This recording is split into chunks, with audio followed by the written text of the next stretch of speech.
We are at such an important point in the American Republic right now. We are at a point where people are waking up to the cruel fact that there are people working in Washington, working in the political realm, that do not have their best interests at heart. Of course, this realization really culminated in the election of Donald Trump.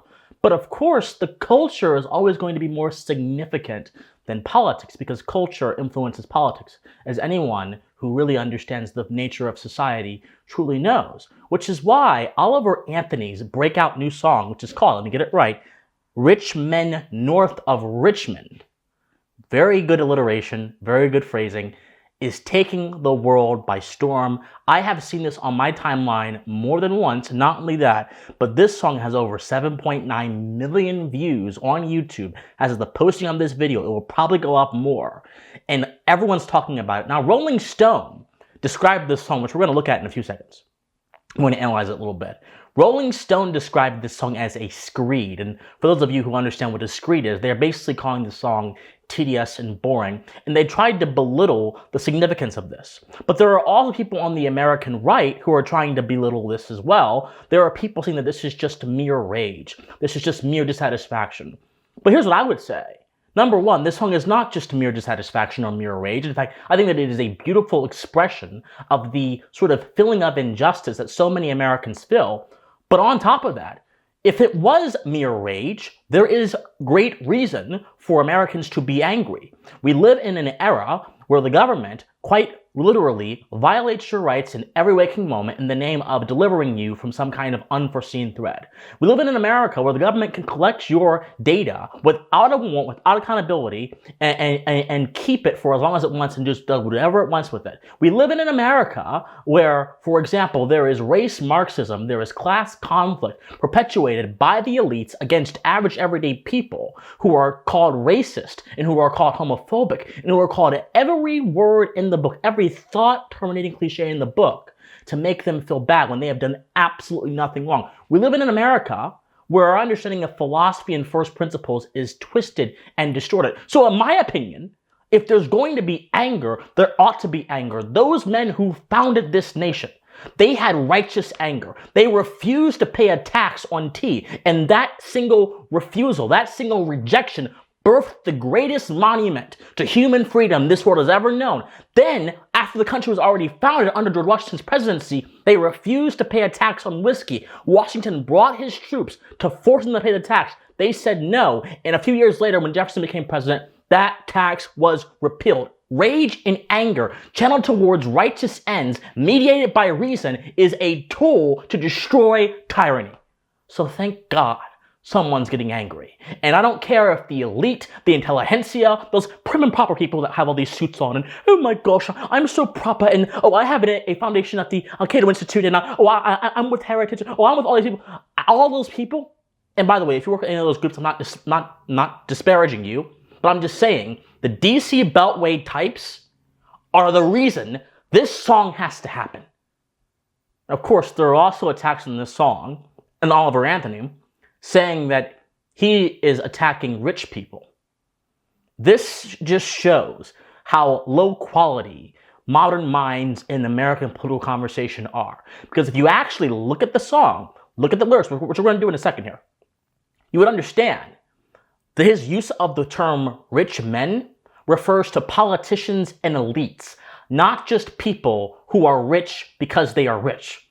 Oliver Anthony has nothing against you being rich from what the song says, but he has everything against elitism and everything against you using power to quash the average man, you using power to govern at the behest of special interest and globalist international interest halfway across the world in Ukraine while ignoring people who are suffering at home. He has a problem with that, and you know what? I agree with him 100%. So, without any further delay, let us listen to some of his song, and I will weave in and out of the song so I can give you guys my insight. But let's listen to this and let's see what Oliver Anthony has to say to all of us who he has presented his beautiful message to. Well, I've been selling my soul, working all day, overtime hours for bullshit pay, so I can sit out here and waste my life away, drag back home and drown my troubles away. It's a damn shame. Yes, okay. All right. right there, we have to stop. He's talking about the 9-to-5 lifestyle. This is why I say this is not really just a political song.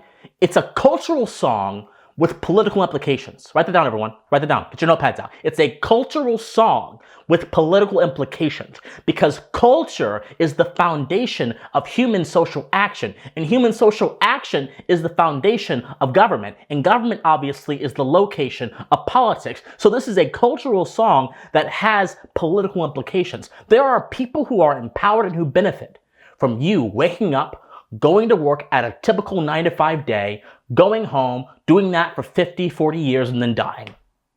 But you don't have to do that. Life does not have to be this way. In our era, where we have so much resources, access to the internet, access through so many other means that can empower you to be your own boss, to be your own person, you don't have to wake up, work, go home, and die. Wake up, work, go home, and indulge in vice, and then die. The devil is a liar. You don't have to do that. But that is an idea foisted upon people by, again, the corporate establishment, by a lot of the media, and then that idea translated into this sort of growing institution, which is called higher education in America, college, which has profited off of the ignorance of people who have been deceived by the lie that they have to have a 9-to-5 job. If more people were self-motivated and self-starting people, like our founders were, like the great men of history were, we wouldn't have a need for higher education. Yes, there would be trade schools. Yes, there would be vocational schools. But higher education would be a pursuit of oneself and one's own interest in direction to what the goal you wanted to be for your life. It would not be a Ponzi scheme, which it is right now, to make university administrators, university presidents, and the government richer off of your slavery. Because ultimately, when you go into higher education, you get into debt. And what is debt? Debt is an egregious form of slavery in many cases. So yes, he is right. This is a serious phenomenon that we have to drill down if we're going to really have a cultural revival that we need to have in this country. So yes, Oliver Anthony, you are giving me living water. You're giving me fruit. You're giving me nourishment, because this is the kind of stuff the influencer class, the media class don't talk about, because their existences largely are maintained by this illusion living. Whenever you see an illusion, you must ask yourself something. Who stands to benefit? Well, first, realize that it's an illusion, but then ask yourself, who stands to benefit? Let's keep going. Let's keep learning and understanding what he's trying to say to us.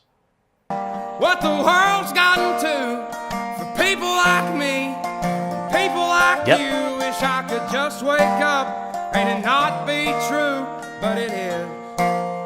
Oh, it is. Living in the new world with an whole soul. These rich men north of Richmond, Lord knows they all just wanna have total control. Wanna know what you think, wanna know what you do. Yes. And they don't think you know. Yes. But I know that you do. Yes. 'Cause your dollar ain't shit. Yes. And it's taxed to no end. Yes. All the rich men. My God. All the rich men. They want to know what you do. They want to know what you think. Okay. Internalize this, people. People of America and the world. Internalize this. Let's look at this. They want to know what you think. They want to know what you do. They don't think you know, but I know that you do because your dollar ain't shit and it's taxed to no end. Correct. Look, the fact that you can have, think about this.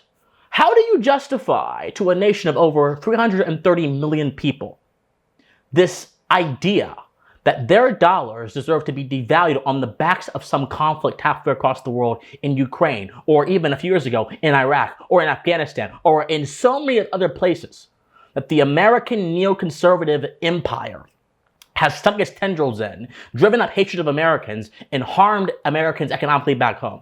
How do you convince people that that's okay? Well, you try to sell them a vision that's frankly bullshit. So where did that come from? I don't even curse. Where'd that come from? I tell you, man, it's a vision that has nothing to do with the first obligation, the first moral obligation of the nation, and that is the nation has an obligation to protect its people. That has been forgotten, and the consequences of that truth being forgotten: high taxation, number one. Number two, The devaluation of the dollar in the pursuit of higher ends. I put that in air quotes. The fact that the Biden administration can sanction Russia and sanction and have this massive world economy shutdown, which disrupts the supply chains, drives inflation up, which makes your dollar, as he mentioned, not shit, and everyone can just clap their hands because supposedly it's going towards some good cause. Again, this is the illusion that I've been talking about. And the people north of Richmond in D.C., they benefit from this illusion. We need a revolution of the mind where philosophy, sound thinking, critical thinking is returned to the American Republic, and people are not only able to see through the nonsense, they're able to build their own systems based on the ideas of natural law, based on the ideas that set this nation into motion 250 plus years ago, and then use those not just to have a good political system, but have an enriching life. This is part of that. Let's get going.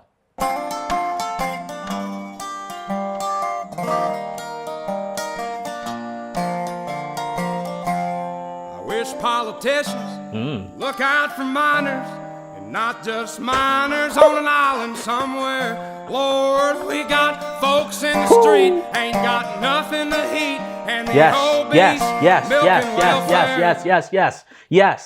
Lord, we got folks in the street who don't have anything to eat, and the obese are milking welfare. Welfare, my friends, is an assault on the mechanisms within society that provide for the needy and provide for those who are the most destitute. Because normally, before the welfare system, which in America came about around the Progressive Era time, the Progressive Era was this time where a bunch of horrible policies came in and the relationship between what is politics and what is private life was redefined. The government became so much bigger and so much more intrusive and invasive because it took a new image. Well, during that time, there were ideas like the Great Society and for example, the New Deal, which is quite famous. Many of you have probably heard about that in high school or in college, where basically the government assumed the role of caretaker and caregiver to the people, when that was never supposed to be its role. Its role was supposed to be defender and protector, which is very limited. But when you say caretaker, well, a caretaker has the ability or must have the ability to tell you what to do, how to act, how to live, how to think if they're going to care for you. And that's how the nanny state became, because they understood this concept of a caretaker was so important, but they jumped in, they overtook it, and they decided to replace that function in society. And so now the government is the biggest giver of quote-unquote charity, which is not really charity, as opposed to private institutions and private individuals who take care of their own much better than Uncle Sam does. Now, I must say this. Welfare is also immoral because it is funded by expropriation, by taking money from some people to give to others. And the effect of it, not having any competitive forces or corrective to check it, because the welfare system right now is very much open for abuse, as he mentions, the result is people losing their sense of dependency. People losing their sense of independency, rather. People losing their sense of self-reliance and becoming dependent on the system. Again, this is a cultural crisis. A cultural crisis created by political means, created by using the desperation of people in a particular period in time to make them think they aren't good enough for themselves, that they cannot rely on themselves. Self-reliance is not only a virtue, it is the principle which keeps society generating and allows human flourishing to be unlocked. A society of people that are dependents are not a society of people who flourish. They are a society of people who merely survive, if even that. Let's keep going. Well, God, if you're 5'3" and you're 300 pounds, taxes ought not to pay for your bags of fudge rounds. Young men are putting themselves 6 feet in the ground, cause all this damn country does is keep on kicking them down. Oh, yes. Okay. All this country does is keep kicking them down. Do you understand? So, veterans, people who are convinced that the best way to serve their country is to go fight a war or to go serve in the military, which, by the way, I have respect for veterans. No disrespect at all. But how they are treated when they come home is abysmal. And it is reflective of a government, of a political order, which only sees people as means to an end, as opposed to ends in themselves. And this political order, which is also influenced by the military-industrial complex, which profits off of war, profits off of endless conflict, sees those people as means to an end of enriching their own pockets, as opposed to actually defending the nation state, which the military is supposed to do. The military has not done that for a long time now, it's always been this sort of expansionist force at the backs of interests who stand to benefit from it and at the expense of the moral obligation the country has to protect its citizens. That has never been the political calculation for going to war for a very long time. You can't justify Iraq, Afghanistan, Libya, Syria, none of this, Ukraine, by saying it benefits Americans when we have seen that it takes money out of Americans' pockets, it decreases our reputation around the world, and it destroys our ability to be fully independent and dependent on our own national security, as opposed to being dependent on the goals of the Atlantic Council and NATO and the UN, all globalist organizations which want to micromanage the United States from afar. All of this fits in. The international world liberal order, as it's called, has been the single greatest threat to American national sovereignty. And our politicians have been selling us down the river for eons to defend this foul order. It's not order, it's chaos of the highest order, but it's chaos that comes under the illusion of order. I'm giving you fruit today, my friends. Take it. Be nourished, because he's giving you fruit too. And you have to recognize a blessing when you see it. This is a blessing. We're almost done, because I'm not going to play the whole thing, because I want you guys to go over and support Oliver, because he needs it. He is one of the most important voices that we have right now. And yes, I'm sweating because I'm getting so passionate and so riled up. So yes, let's keep going. Lord, it's a damn shame what the world's gotten to for people like me, people like you. Wish I could just wake up and it not be true, but it is. Oh, it is. Living in the new world with an whole soul. These rich men north of Richmond, Lord knows they all just wanna have total control. Wanna know what you think, wanna know what you do, and they don't think you know, but I know that you do, cause your dollar ain't shit, and it's taxed to no end, cause the rich men north of Richmond. Alright, let me stop there. Again, there's only a little bit of the song left, but my God, people. Wow. We have to ask ourselves a question. How can we take Oliver's insights and use them positively in our culture? Well, I'll be very frank with you, my friends. Things aren't looking good right now. But things can be good. The fact that we live in a country where people like Oliver can speak up and channel his sentiments into artistic form, true art, beautiful art which evokes passion, moves the soul towards a proper, rational end, that is amazing. That is virtue if I've ever seen it before.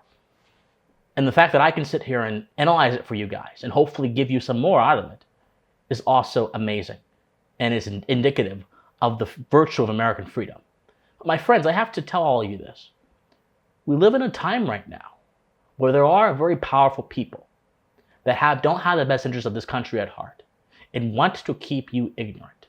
And we live in a time where a lot of nice people are deceived by these powerful people and cannot understand that you can understand anything about the world. You can understand economics, you can understand political theory and philosophy, you can understand anything you want, science. But if you don't understand the relationship between political power and the nature of political policy, you don't understand politics whatsoever. You understand politics on paper, but not politics in reality. Let me say that again, because some of you need to hear that.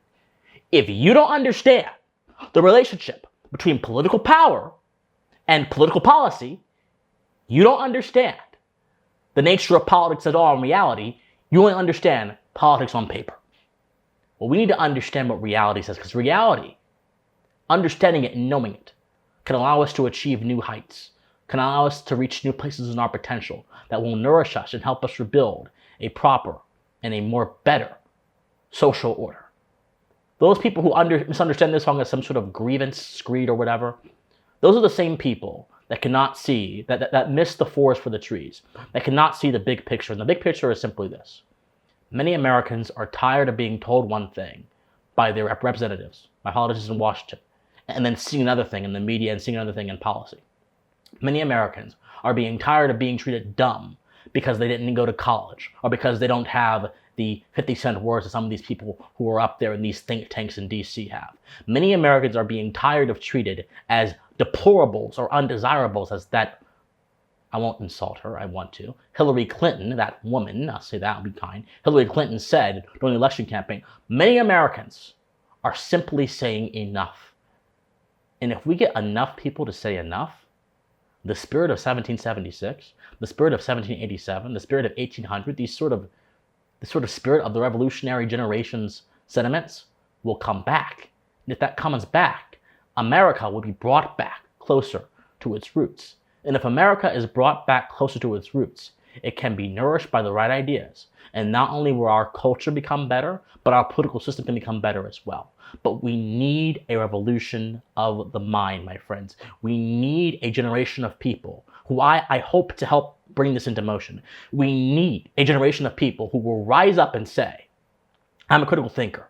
I'm a smart person. I will study history. I will study philosophy. I will use my insights not to become some professor, not to become some doctrinaire dogmatist, not to become someone at these think tanks, but to become an activist on the streets, an activist on YouTube or Twitter or Rumble or whatever, an activist online, someone who is a secondhand dealer of ideas who will push forward the narrative towards healthy ends. We need a revolution of the mind in this country, my friends. So my friends, I encourage you, be a part of the revolution of the mind. Support Oliver Anthony. Support me. Support others who you believe are helping bring the light of truth on this darkness and the nastiness that is occurring in our republic right now. Because the republic can be saved if we save it. A republic if we can keep it. I believe that sentiment when Benjamin Franklin uttered it hundreds of years ago.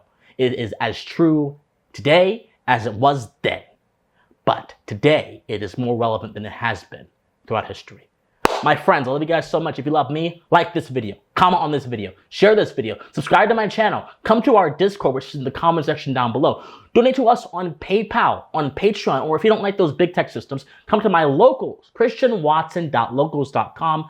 Anything you can give me to finance my mission and bring forth the revolution of the mind helps me oh so much. I love you guys so much. Stay passionate, stay inspired, and most importantly, my friends, you better absolutely stay pensive. God bless all of you. I love all of you. Bye-bye.